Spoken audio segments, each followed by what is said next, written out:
ഈ പാർട്ട്നേഴ്സ് എന്നുള്ള ഒരു ലേബല് വേണ്ടാന്നും നമുക്ക് തൊഴിലാളിയായിരുന്നാൽ മതിയെന്നും മാനേജ്മെൻറ്റിനെ അറിയിക്കുകയും സ്വയം നമ്മൾ തന്നെ തൊഴിലാളിയായിട്ട് നമ്മളെ തന്നെ പരിവർത്തനപ്പെടുത്തുകയും ചെയ്തിട്ടുണ്ട്. കഴിഞ്ഞ 10-ാം തീയതി ലേബർ മിനിസ്റ്ററുടെ സാന്നിധ്യത്തിൽ നിയമസഭയിൽ അദ്ദേഹത്തിൻ്റെ ചേംബറിൽ വെച്ച് തന്നെ മാനേജ്മെൻറ്റിനെ വിളിച്ച് ഒരു മീറ്റിംഗ് അറേഞ്ച് ചെയ്തിട്ടുണ്ടെങ്കിലും സ്വിഗ്ഗി മാനേജ്മെൻറ്റ് പറയുന്നത് ഏറ്റവും കൂടുതൽ പ്രതിഫലം കൊടുക്കുന്ന കമ്പനി എന്ന് പറയുന്നത് അവരുടേതാണെന്നാണ്. അവർ 2018 ഇവിടെ ലോഞ്ച് ചെയ്തു. ഇപ്പോൾ 2025 നിൽക്കുന്നു. 2018 അവർ നമുക്ക് 1 കിലോമീറ്ററിന് തന്നിരുന്നത് 5 രൂപയാണ്. 2025 ആയപ്പോഴത്തേക്കും ആ 5 രൂപയ്ക്ക് തന്നെയാണ് നമ്മൾ പണിയെടുക്കുന്നത്. അവസ്ഥയെന്ന് പറയുമ്പോൾ ആദ്യകാലങ്ങളിൽ 8-10 മണിക്കൂർ കൊണ്ട് ഒരു 680 രൂപയുടെ ടാർഗറ്റ് ചെയ്യാൻ പറ്റിക്കൊണ്ടിരുന്ന ഞങ്ങൾ ഇപ്പോൾ നമ്മുടെ വർക്കിംഗ് അവേഴ്സ് 2018 വേതനമല്ല, ചിലവുകളല്ല അപ്പോൾ നമ്മൾ തന്നെ നമ്മുടെ വർക്കിംഗ് അവേഴ്സ് കൂട്ടി. അപ്പം ഞാൻ വെറൊരു ട്രേഡിംഗ് പ്രവർത്തകനായിട്ട് മാത്രമല്ല, ഞാൻ ഇതിനകത്ത് പണിയെടുക്കുന്നൊരു വ്യക്തിയും കൂടെയാണ്. ഇന്നലെ രാത്രി 1:30 മണി വരെ ഞാൻ ജോലി ചെയ്തതാണ്. അതിന് കാരണമുണ്ട്. ഇന്നലെ രാവിലെ മുതൽ മഴയായിരുന്നു. അപ്പോൾ കിലോമീറ്ററിന് 5 രൂപ കിട്ടുന്ന സ്ഥാനത്ത് ഒരു ഓർഡറിന് നമുക്ക് കിട്ടുന്നത് അഡീഷണൽ 20 രൂപ കിട്ടും. അത് ഓരോരുത്തർക്ക് കിട്ടും. ഒരു ഓർഡറിന് ഒരു 5 കിലോമീറ്ററിന് 25 രൂപയാണ് കിട്ടുന്നതെങ്കിൽ പ്ലസ് 20 രൂപ കിട്ടും.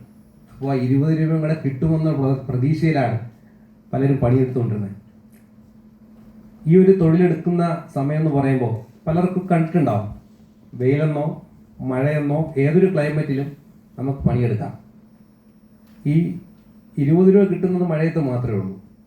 വെയിൽ സമയത്ത് പരസ്പരം തിരിച്ചറിയാൻ പോലും സാധിക്കാത്ത വിധത്തിലായിരിക്കും, വേറെ കണ്ണ് മാത്രമായിരിക്കും പലരുടെയും പുറത്ത് കാണുന്നത്. വെയിലിനെ അതിജീവിച്ച് തന്നെയാണ് നമ്മൾ പണിയെടുക്കുന്നത്, വിഷമമില്ല. പക്ഷേ കിട്ടുന്ന വേതനത്തിൽ മാത്രമാണ് നമ്മുടെ പ്രശ്നം. 8-10 മണിക്കൂർ ഒരു വെയിലത്ത് പണിയെടുക്കാമെന്നുള്ളത് കൊണ്ടും, പക്ഷെ ആ ഒരു കിട്ടുന്ന നമ്മുടെ ശമ്പളം നമുക്ക് തികയാത്തത് കാരണവും 16-18 മണിക്കൂർ പണിയെടുക്കുന്ന സ്ത്രീകളുണ്ട്, പുരുഷന്മാരുണ്ട്. ഇതിനകത്തിപ്പോൾ യുവജന കമ്മീഷന് വേണ്ടിയിട്ടുള്ള ഒരു സെമിനാർ മാത്രമാണെങ്കിലും ഞാൻ പണിയെടുക്കുന്ന മേഖലയിൽ 18 മുതൽ 70 വയസ്സ് വരെ പ്രായമുള്ളവരുണ്ട്. ഇവരെ തന്നെ 3 കാറ്റഗറിയായിട്ട് പെടുത്താം. 18 മുതൽ 25 വയസ്സ് പ്രായത്തിനകത്ത് നിൽക്കുന്നവർ ഒരു വിഭാഗം ആൾക്കാർ വിദ്യാർത്ഥികളായിരിക്കും. അവർ മെഡിക്കൽ കോളേജിലും LLB സ്റ്റുഡൻ്റ് ആയിരിക്കാം, MBA സ്റ്റുഡൻ്റ് ആയിരിക്കാം.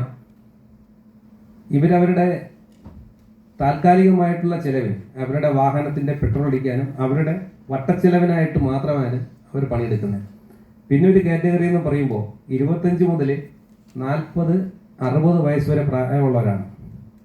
ഇതിനകത്തൊരു 30 വയസ്സ് കഴിയുമ്പോൾ പലരും കുടുംബമായിട്ടുണ്ടാവാം, അതുവരെ ജോലി കിട്ടുമെന്നുള്ള പ്രതീക്ഷയിൽ നിൽക്കുന്നവരാവാം. ജോലി കിട്ടാതെ വരുമ്പോൾ ഇത് തന്നെ ഒരു ജോലിയായിട്ട് സ്വീകരിച്ചുകൊണ്ട് മുന്നോട്ട് പോകുന്നവരായിരിക്കാം. ഏറ്റവും കൂടുതൽ കഷ്ടപ്പെടുന്നത് അവരാണ്. രാവിലെ 24 അവേഴ്സാണ് ഈ സ്വിഗ്ഗി സൊമാറ്റോ എന്ന് പറയുന്ന ഫുഡ് ഡെലിവറി ആപ്പിനകത്തുള്ള ജോലി സമയം. 5:30 മണിക്ക് ഓണാക്കി തിരിച്ച് 12 മണി വരെ ടാർജറ്റും ബാക്കി എക്സ്പെൻസ് എല്ലാം പോയിട്ട് ഒരു 1000-1200 രൂപയ്ക്ക് വേണ്ടിയിട്ട് പണിയെടുത്ത് പോകുന്നവരുണ്ട്. പെട്രോൾ എക്സ്പെൻസിന് എങ്ങനെ നോക്കി ഈ സമയം എടുക്കുമ്പോൾ 550 മുതൽ 600 രൂപ വരെ ആയിരിക്കും. 2000 രൂപയ്ക്ക് പണിയെടുത്താൽ പോലും 550-600 രൂപ എക്സ്പെൻസ് മാത്രമാവും. ഒരു മാസം ആവറേജ് പെട്രോൾ പമ്പിൽ മാത്രം കൊടുക്കുന്ന തുക 15,000 മുതൽ 16,000 രൂപ വരെയാണ്. ഇത് ഞാനൊരു ഏകദേശ കണക്കാണ് പറയണം. അപ്പോൾ അതിന് നിങ്ങൾക്ക് മനസ്സിലാവും, ഒരു 40,000 രൂപയ്ക്ക് ഒരു ദിവസം 16-17 മണിക്കൂർ പണിയെടുത്ത് വീട്ടിൽ പോകുമ്പോൾ 40,000-50,000 വരെ 1,000 രൂപ ഉണ്ടായിക്കഴിഞ്ഞാൽ കിട്ടുന്നത് വളരെ തുച്ഛമായിരിക്കും. പിന്നെ ഉള്ളത് നമ്മുടെ നട്ടല്, നമ്മുടെ വാഹനത്തിൻ്റെ എക്സ്പെൻസ്. എങ്ങനെ നോക്കിയാലും ഇപ്പോൾ ഞാനിപ്പോൾ 6 വർഷം കൊണ്ട് ഈ മേഖലയിൽ പണിയെടുക്കുന്നുണ്ട്. ഞാനിപ്പോൾ 3ാമത്തെ വാഹനമാണ് ഞാനിപ്പോൾ ഉപയോഗിക്കുന്നത്. അതുപോലെ പലർക്കും ഉണ്ട്. അപ്പം നമ്മുടെ പ്രശ്നങ്ങൾ എന്താണെന്നുള്ളത് ഇതുപോലുള്ള അവസരങ്ങൾ കിട്ടുമ്പോഴാണ് നമ്മൾ വ്യക്തമാക്കി കൊടുക്കുന്നത്. ഇപ്പോൾ ആദ്യമായിട്ട് ഈ മേഖലയിൽ പണിയെടുക്കുന്നവർക്ക് വേണ്ടിയിട്ട് ഒരു സെമിനാർ സംഘടിപ്പിച്ചത് കിലയായിരുന്നു. കിലയുടെ ചെയർമാനായിട്ടുള്ള KN ഗോപിനാഥ് CITUവിൻ്റെ സംസ്ഥാന സെക്രട്ടറിയാണ്.